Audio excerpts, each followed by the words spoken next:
bit, I'd also like for you to think about the defining moments in your life, those times that have changed you, made you completely different from the person that you were, and I know we've all had those.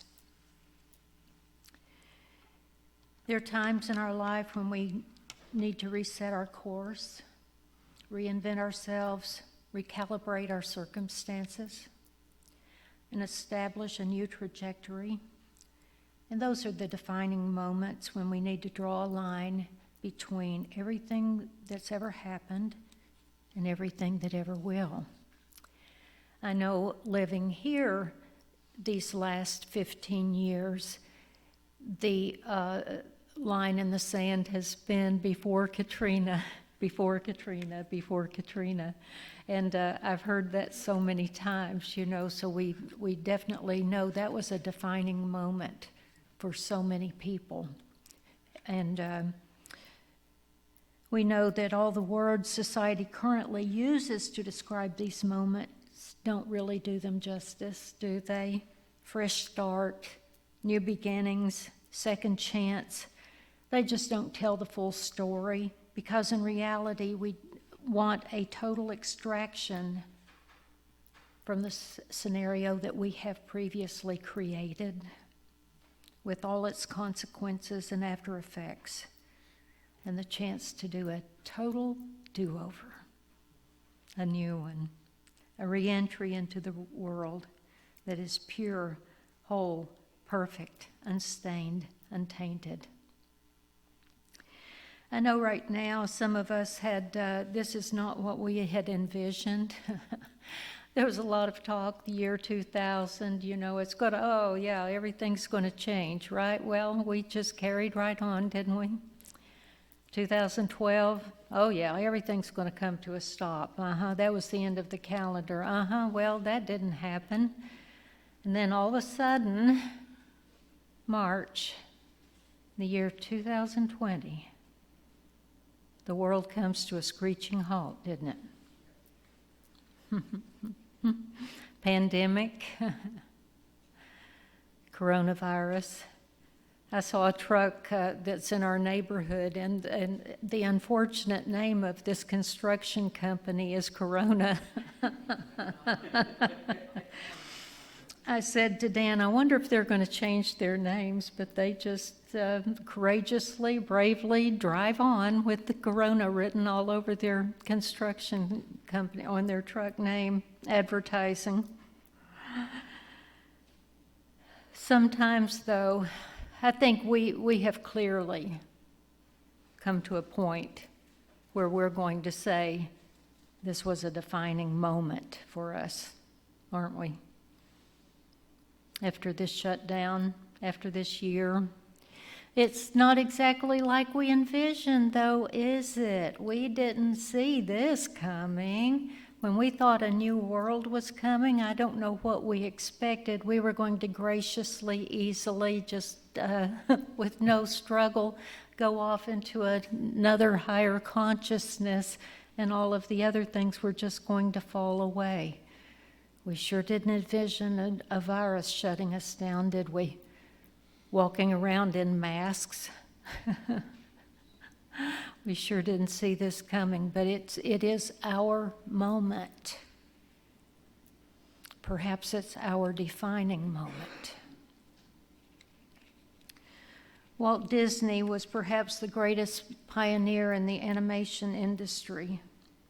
He's often credited with saying, if you can dream it, you can do it. He demonstrated this not just by powerfully manifesting his own dreams, but by awakening the dreams in others. Just look at all of the things that he created with his dreams, just beyond the imagination. His vast legacy of movies, theme parks, and cartoons taught and continues to teach millions of children and their parents around the world that we're beings of transformation, capable of manifesting whatever we desire. Many people see the concept of manifesting their dreams as a fantasy, A lifetime of conditioning holds them back from taking that bold, transformational step. Fear keeps them frozen, clinging desperately to the old dream and the throbbing pain of past missteps that keep them second-guessing themselves, and therefore hold them back from ever attaining their dreams. How many stories have we heard of a lady named Maureen that I read about that had worked all of her life. She lived in England, and when she was 60, she was going to retire, and she had scrimped and saved and didn't do anything she enjoyed. But she was going to retire, and her retirement was coming up in a year and a half. And do you know, she died before ever being able to spend any of that money that went back to the Queen's Treasury, I imagine, or wherever it goes in the UK. Never enjoyed that. How many stories do we hear about that? I was reading recently some writings by a spiritual teacher named David G, is what he goes by, D-A-V-I-D-J-I, David G. I don't know if any of you have ever heard of him. He's written a lot and taught a lot about the 5 divine secrets and the sacred powers of transformation. He said for him, life was at a crossroads. He was sleepwalking through life. He said the weight on his chest so heavy he could hardly breathe. Working 18-hour days in a business that did not feed his soul. He was slowly dying, he said. I was stressed out, burned out, unfulfilled, and empty. I was so far from present moment and living eternally in the past all the time, carrying a knot in my stomach so tight that it could only be washed away by a bottle of scotch at the end of the day. He said I'd accepted that this would be my life and resigned myself to the sad reality that one day I would die and this nightmare would be over. What a way to live, huh? What a way to live. Then he said in the wake of 9/11, at the 4-way intersection of hopelessness, deep sadness, confusion, and lack of purpose, he walked past a row of cardboard boxes that people were living in downtown Manhattan. He said it was there that he received the first sacred whisper of his life, an unexpected moment in which time stood still. And the voice of the divine spoke directly to him through the body of someone he did not know and had never met. He said this life change in the space-time continuum was a defining moment for him. And he knew it was divine, came from God. What happened was he was walking by these cardboard boxes, and he was startled as he glimpsed a soot-covered hand reaching out from a blanket to grab his pant leg as he walked by. But he said instead of speeding up as he normally would and just brushing past, for some reason he slowed, stopped, leaned back on his left foot, and offered his right leg to the person grasping as if there were no choice. And suddenly the moment began revealing itself in slow motion. He said he gasped, and his throat closed tightly, holding his breath in for a moment. The sky distanced itself. He said it was as if the two of them were the only creatures in existence. There were no sounds from the traffic, nothing. And the grizzled face of a man with dirt deeply etched into the crevices of his forehead and hollowed out cheeks peered up at him, tightened his grip, pulling his attention down with his fingers as he hoisted his body up and inched his face a bit closer. He said, "We leaned into each other and matched gazes, our eyes locked, and for what seemed an eternity. And the man spoke these words, or they came from him, but his lips did not move. The words came from the man and said, 'What's going to be on your tombstone?'" The defining moment. The words swept into his mind and echoed over and over again as he stood there, frozen in time, no sound, nothing going on around, just him and the man. So sensing the knuckles resting on his shoe with an open palm face up, he assumed the man wanted charity. So he started to pull some bills out of his pocket. Clairvoyantly, the man reached up to stop him and pressed his hand against his pocket, pinning his hand inside. He said, "It's not about money. This is not about money. The answer is in the stars. Just find your sacred powers." Suddenly realizing that he had not breathed in a moment, he said he gasped again, and as he exhaled out, he said, "Huh?" He started coming back to consciousness and realizing where he was. And the man said, without moving his lips, "Can you hear it? Can you hear it? Now you see me. Now I see you. Will you trust?" That's right. Will you trust? What's going to be written on your tombstone? What's going to be written on your tombstone? These words, this defining moment for David G., he went on to learn more and more. He surrendered. He became a different man. He said even from that day forward, he didn't see anyone the same.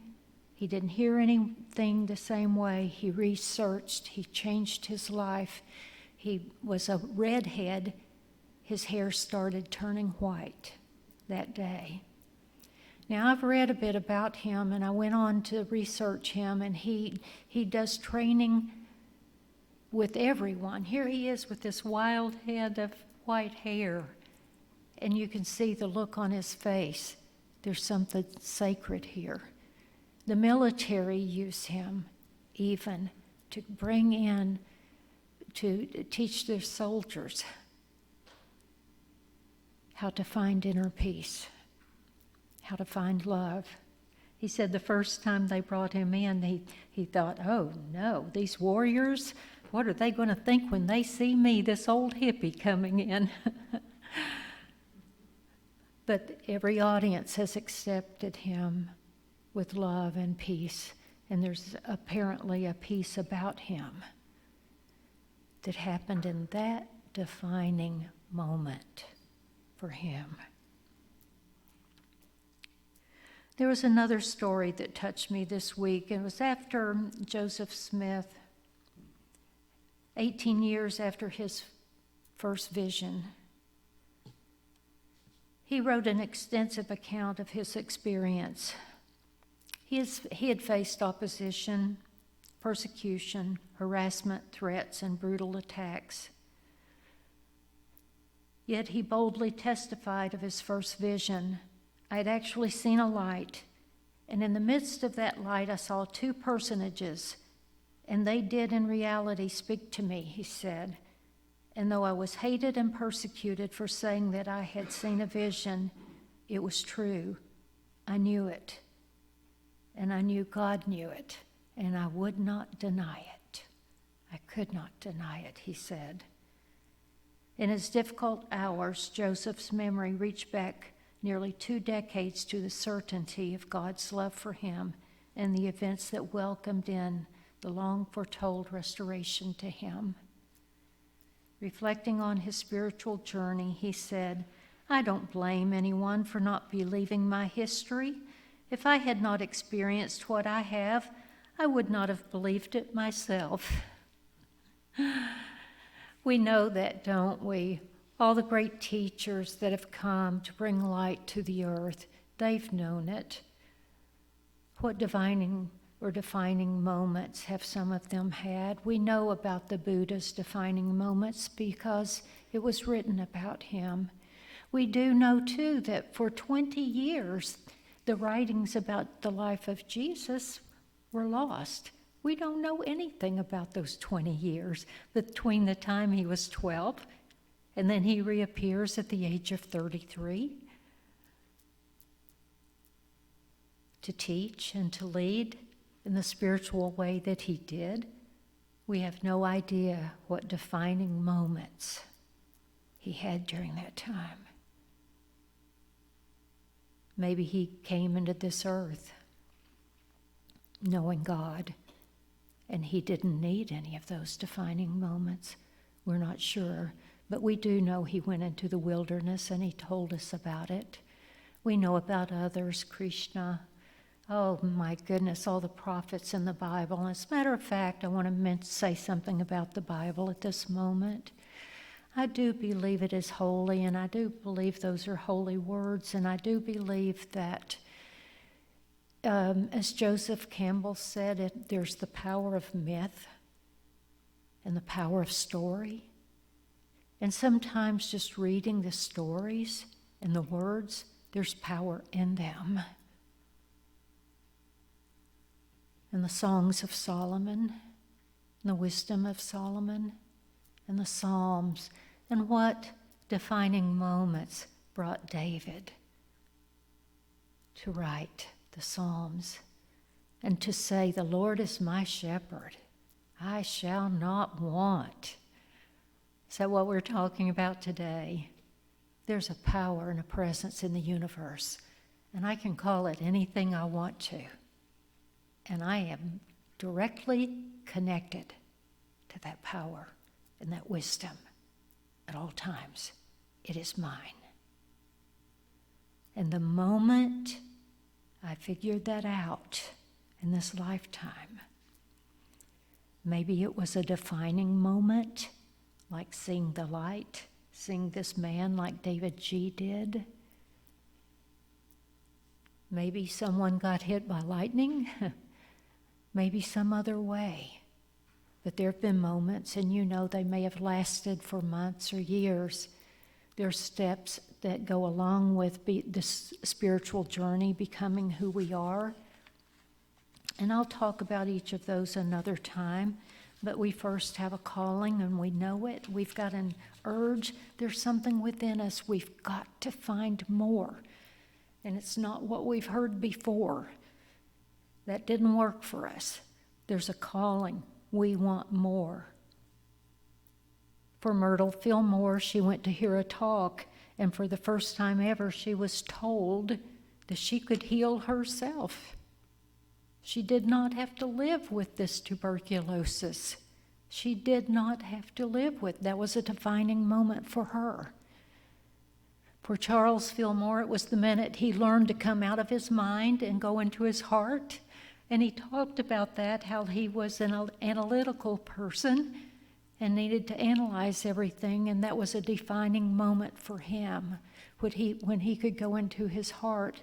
Ernest Holmes, the same way. So many defining moments, so many people that have gone through these times and shared them with us with the idea that it might help us to find ours. Sometimes that defining moment came from pain.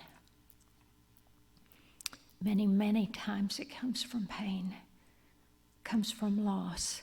It comes from losing somebody in your life that you thought you couldn't live without.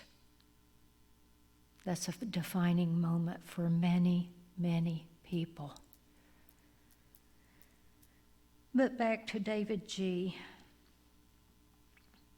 What will be written on your tombstone? It's a good question, isn't it?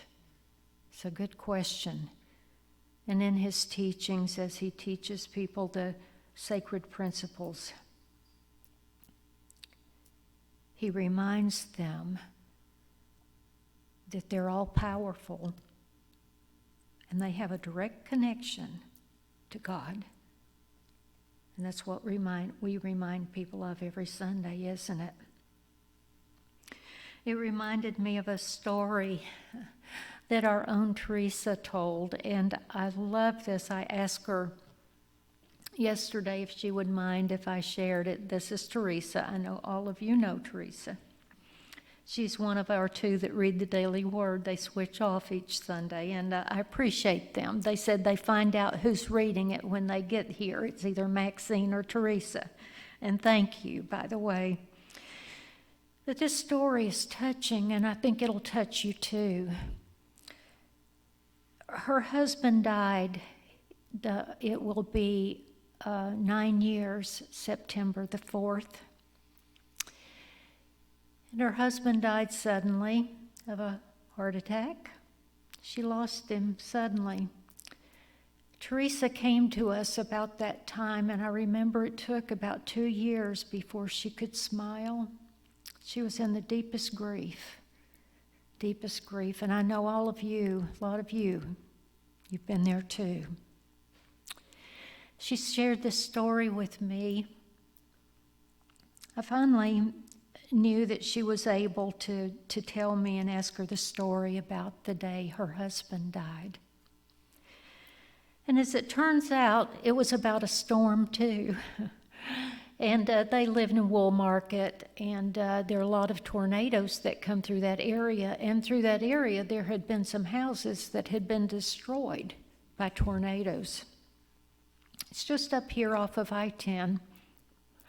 And so that particular day, I think was a relative had called, or she had looked on the news and saw these warnings to take cover if they were in that area. So it frightened her, as it should, and she grabbed the cats and some water and some flashlights, and they had a closet right under the stairway, and it was perfect for going into. So they go in there, and she finally coaxed him into coming in there with her.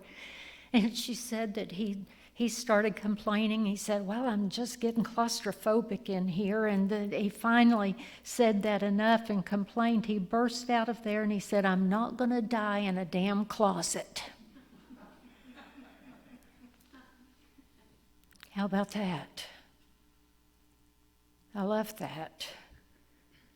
So he talked her into getting in the car. They went to the casino. And he loved the casino. It was his favorite place.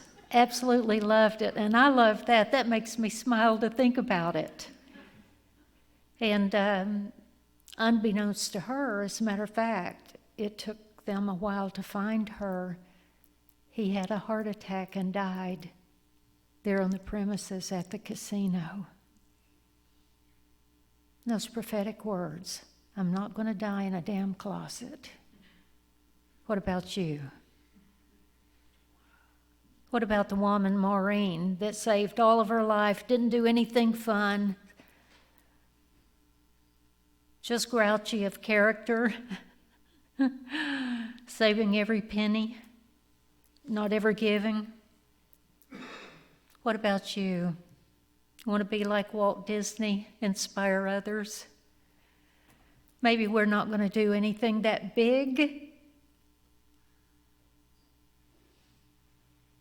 Maybe we're not going to have huge defining moments like David G. did, like some other people have.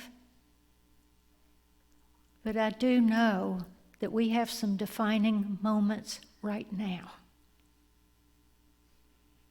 We have an opportunity to think about our lives.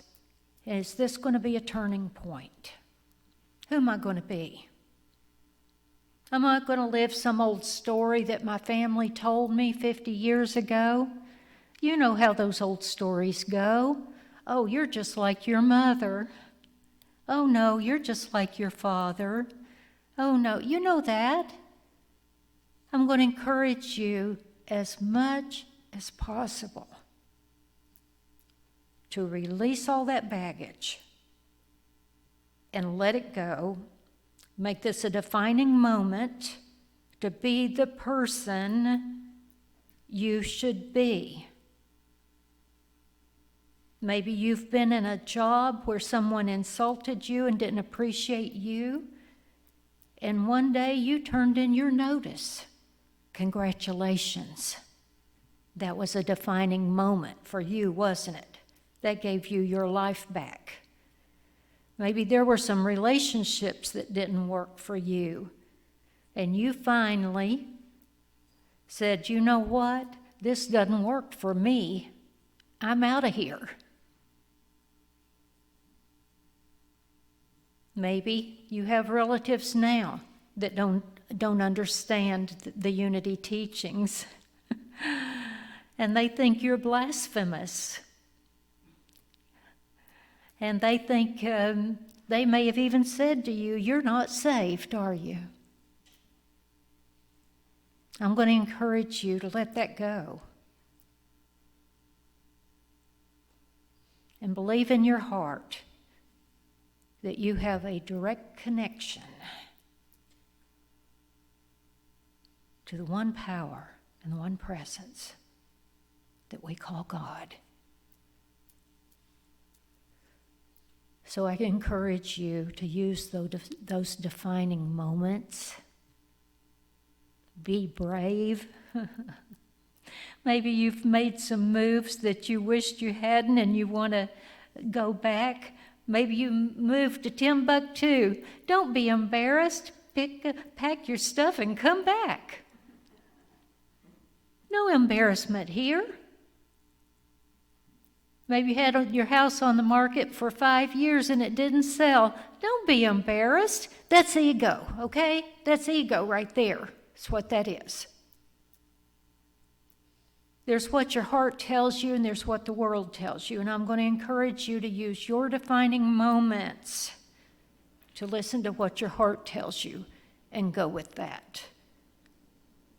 And put the rest aside. So whatever it is, make your defining moments count. Maybe you need to make a dozen of them. That's okay too. It's all good. It's all good. Just make sure that the rest of your life, you choose to live the life that you are meant to live. So I just pray that you'll have good, healthy, wholesome, and joyful defining moments from now on. Thank you for your time.